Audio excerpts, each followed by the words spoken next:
ఏంటి దౌర్జన్యం? మమ్మల్ని ఎందుకు గ్రహించబడుతున్నావు? నేను అన్యాయం చేశావు. నీకు తెలీదు ఏం చేశావో?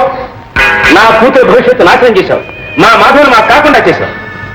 చివరికి పెళ్లి కాకుండా నేను బిడ్డను కానీ ఆ బిడ్డ వాడికి పుట్టిన బిడ్డని నమ్మించి వాడి తదనంతరం మా ప్రారంభానికి నువ్వు రాయించుకున్నావు. తిరిగి మార్చి మాకు రాసావు. పెట్టిన సంతకం ఎందుకు పెట్టాలి? ప్రాణాలతో బ్రతికి బయటపడాలంటే సంతకం పెట్టక తప్పదు. చిన్నపిల్లవాడి మీద చేయి చేసుకుంటావా? నువ్వు మనిషివేనా? నీకు కృతజ్ఞత అంటూ ఉందా? ఉండబట్టే మర్యాద అడుగుతున్నాను. చెయ్యను. నేనెవరిని సంతకం చేయడానికి? ఆ ఆస్తి మీద నాకే అధికారం లేదు. అన్ని అధికారాలు నీకే రాసిచ్చాడు. ఇచ్చినా పుచ్చుకోవడానికి నేను సిద్ధంగా లేదు. చచ్చిన సంతకం చేయను.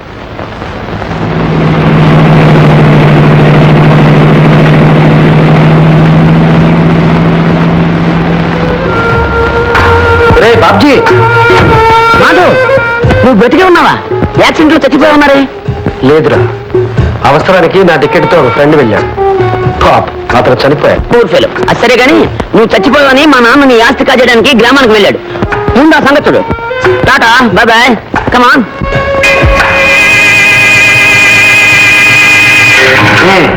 త్వరగా సంతకం చెయ్యి, లేదా అక్కడ నీ తమ్ముడు, ఇక్కడ నువ్వు ఒకేసారి కళ్ళు మూస్తారు.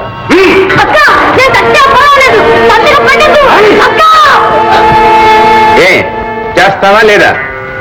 చెయ్యను. ఈ ఆస్తి బాబుది. నేను బాబుకు ద్రోహం చేయలేదు. అసలు వాడు బ్రతికుంటేగా ఈ ఆస్తి అనుభవిస్తాను. బాబుకేమైంది? చావు బ్రతుకుల మధ్యలో హాస్పిటల్లో పడింది. ఆయన మాధవ్, బాబు తండ్రి. మిస్టర్ మాధవ్, అమ్మ అమ్మ అని కలవరిస్తున్నాడు. వెంటనే ఆమెను తీసుకురండి, లేకపోతే చాలా కష్టం. త్వరగా సంతకం చేశావా నీ బాబును వెళ్ళి నువ్వు కలవచ్చు. లేదా ఇక్కడ వాసు అక్కడ బాబు ఇద్దరు నీకు దక్కరు. బాగా ఆలోచించు బాబు.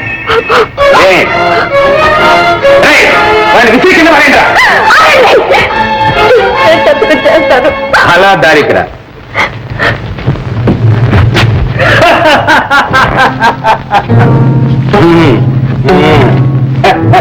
ఇప్పుడు తెలియగల పిల్లలు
సత్యానుకున్నావా? నిన్ను చంపందే నేను చావను.